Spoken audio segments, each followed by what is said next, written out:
Hello, everyone, and thank you for joining us for what I hope very interesting and informative discussion today around some of the latest data in rheumatology. My name is Professor Peter Nash from Griffith University, beautiful downtown Brisbane in Australia. And today I'd like to welcome to the CSF Forum Dr. Rebecca Haberman from the Department of Medicine, Division of Rheumatology, New York University, the Grossman School of Medicine, and the Psoriatic Arthritis Centre. So welcome, Rebecca. Thank you so much for giving up your time.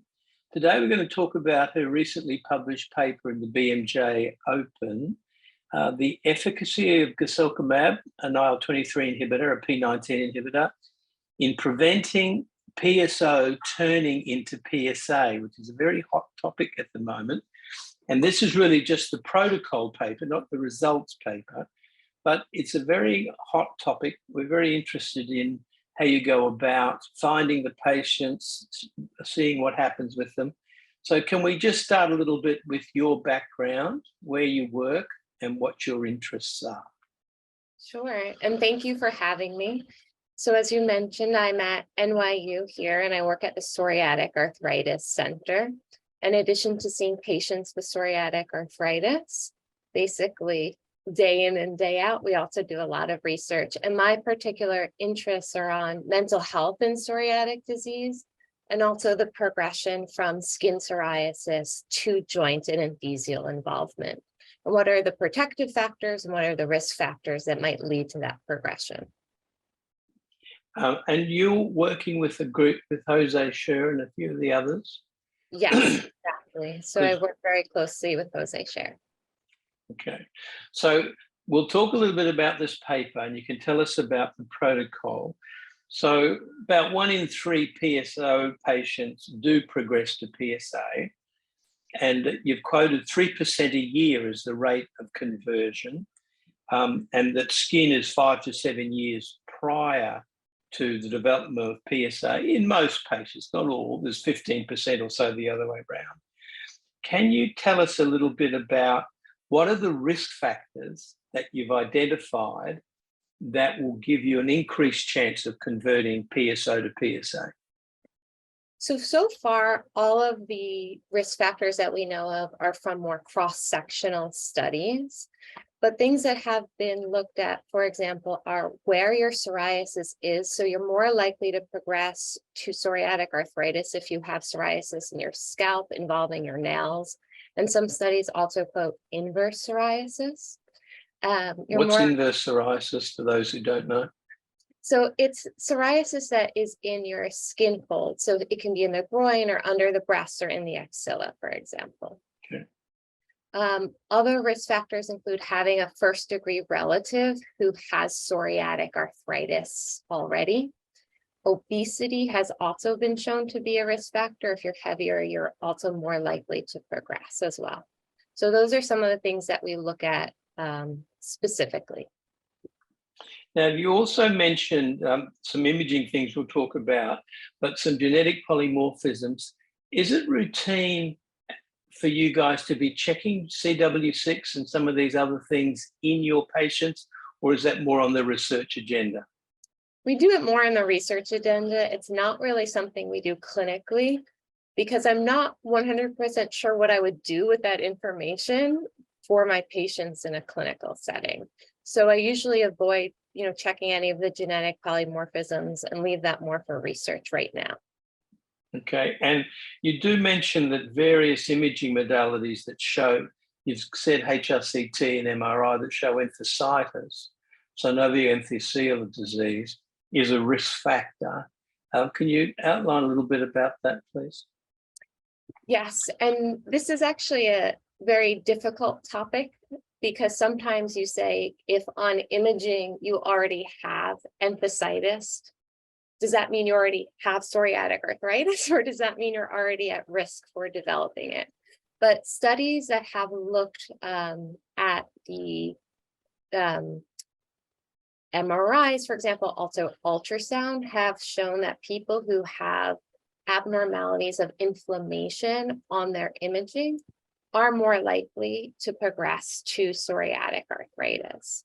Routinely now, though, in clinical practice, we're not putting patients who don't have symptoms through imaging to be able to tell that. So that's one of the things I was going to ask you about, because you're going to exclude people who already have PSA using Caspar and other things. And you'll have to tell us a little bit about the RMPSA song, but you're saying you've got to have a score above 3.6, but one of the exclusions is having a lot of enthesitis. So we know psoriatics often have painless involvement with various things. So maybe that's the group you're going to capture. Exactly. So these are people who, if and when they have inflammation on their imaging, it's subclinical, meaning they're not having any pain, they're not complaining of anything. So these participants have no pain, nothing clinically that would tell us that they have psoriatic arthritis already. And the ultrasound scoring that you're referring to is a scale that goes up to the hundreds. So a score of over 3.6 is actually very, very little. So these patients aren't having overt, terrible enthesitis, even though they have that score. It's usually very little, even when you do the ultrasounds.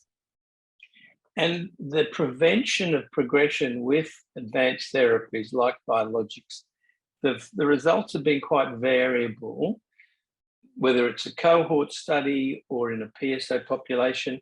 What's your feeling about whether a biologic can prevent progression based on prior studies? So it's hard. Mostly the studies have all been cross-sectional, as you mentioned, and they've shown different things. Some of the studies have shown that it will prevent progression.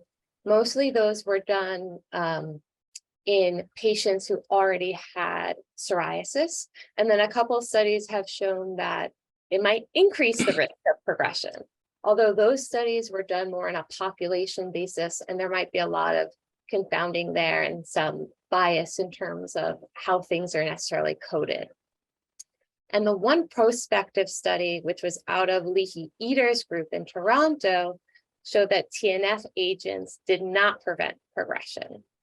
So we have really data both ways, but none of it in a controlled trial type setting. So that's exactly what we want to set out to do.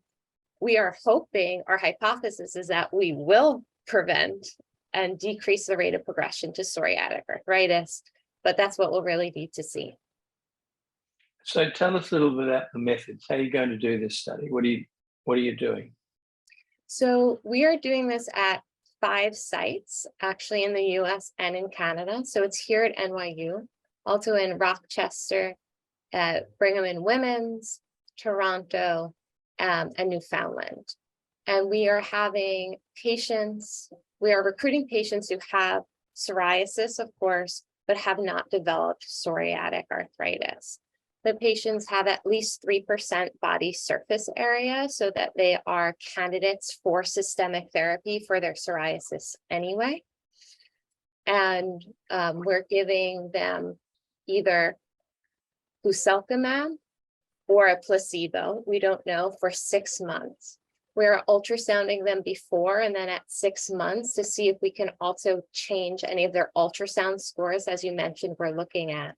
And then we're following them on for 2 years to see if we can see a difference in the rate of transition, both between the group that received the guselkumab the whole time, as well as those who were on placebo first and then switched the drug, but also compared to more of a natural history arm. So these are all patients who meet all the same inclusion and exclusion criteria as the patients who are receiving the drug, but do not want to go on any biologics. So we're comparing the patients who are all on drug at 2 years to those who do not want to go on systemic therapy. Fair enough. And you've picked people who are not on background methotrexate or apremilast or anything else. I was interested that the double-blind period only goes for 6 months. Is that going to be long enough, do you think?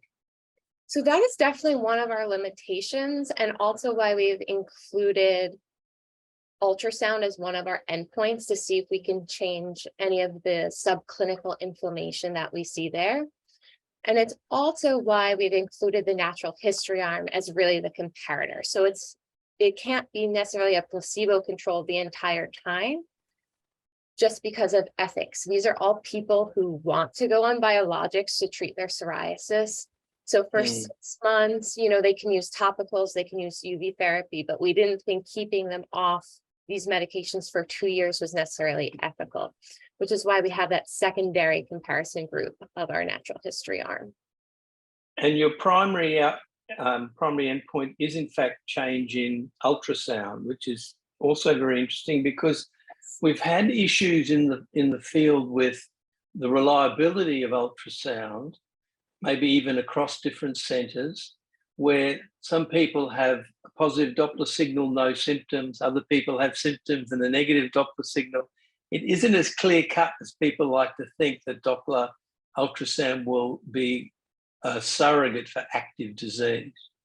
Yes, and we definitely see that it's not, because all these people who are going under ultrasound don't have any symptoms already. And not all, but a lot of patients are screening into the study. We do have some that don't have enough of a score, but a lot of patients are screening in and none of them have any symptoms.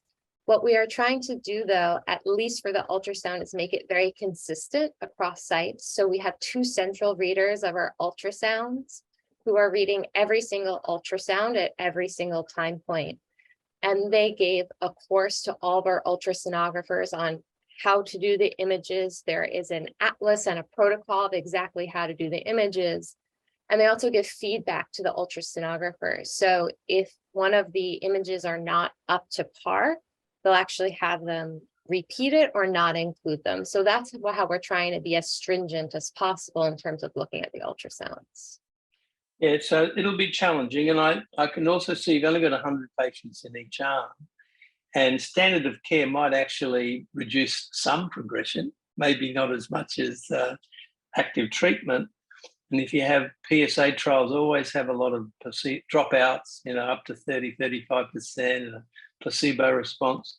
So I just thought 350 really wasn't a lot of people for this kind of answer over 6 months, but maybe longer term, out to 2 years, you'll start to show some differences, as long as you don't get too many dropouts, I suppose.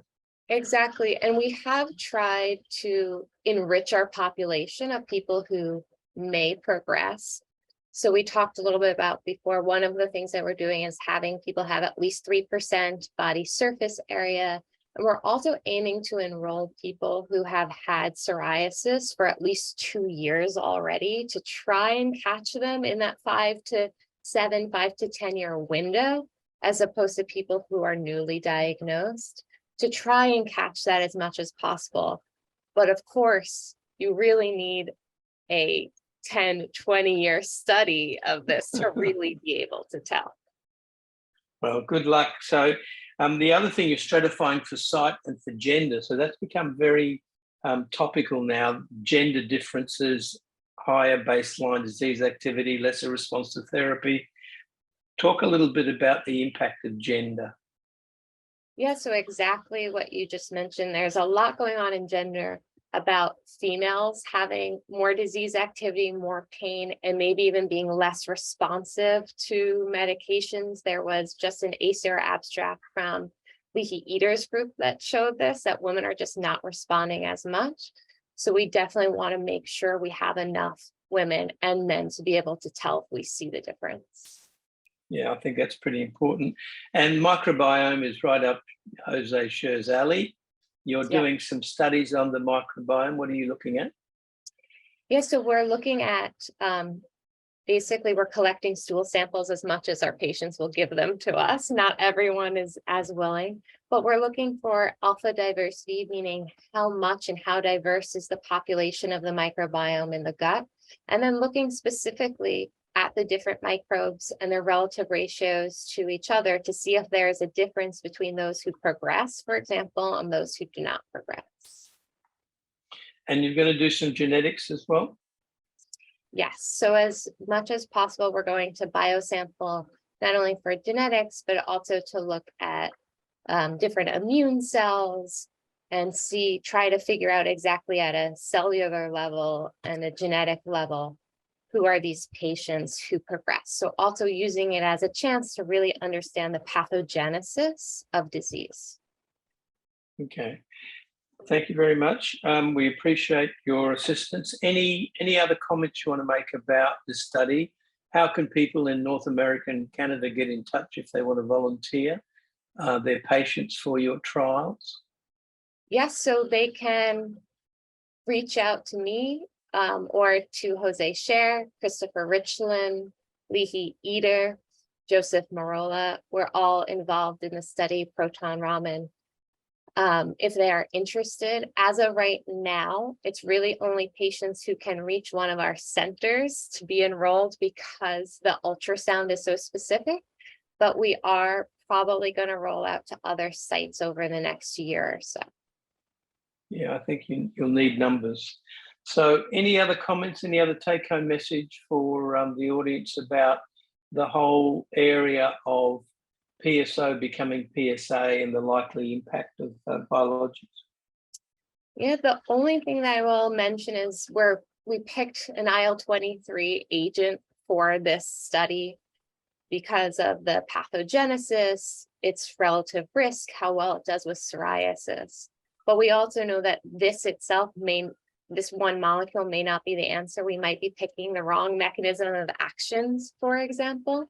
But we do think that just because patients who have psoriatic arthritis, up to 50% of them with the available medications we have now are still having symptoms, that we need a new way to treat them. So whether that be new targets or combined targets, or what we're hoping for is actually prevention. It's going to be really important for the quality of life of our patients. And I think one of the advantages is the 23s in particular, but also the 17s, they're so safe compared to what we've been using in the past, that there isn't really a major downside using an agent like this in early disease, particularly asymptomatic people. Yes, exactly. And it's so effective for their psoriasis, which they already have and they already want to treat. So it's, for a lot of the patients in this, it's a win for them because they don't have to deal with fighting insurance to get these medications. And for us, that we're able to really observe them and see how they do over time. That should guarantee a high placebo response. Well done. So thank you again for your time, Rebecca. If you'd like to know more about this paper and other papers uploaded to the CSF forum website this month, you can get detailed slide sets are available in the publications section at cytokinesignaling.com. Please subscribe to this podcast on Spotify or Apple Podcast or wherever you get your podcast media, and let us know what you think. So thank you so much for your time. We greatly appreciate it. Good luck with your study. Thank you.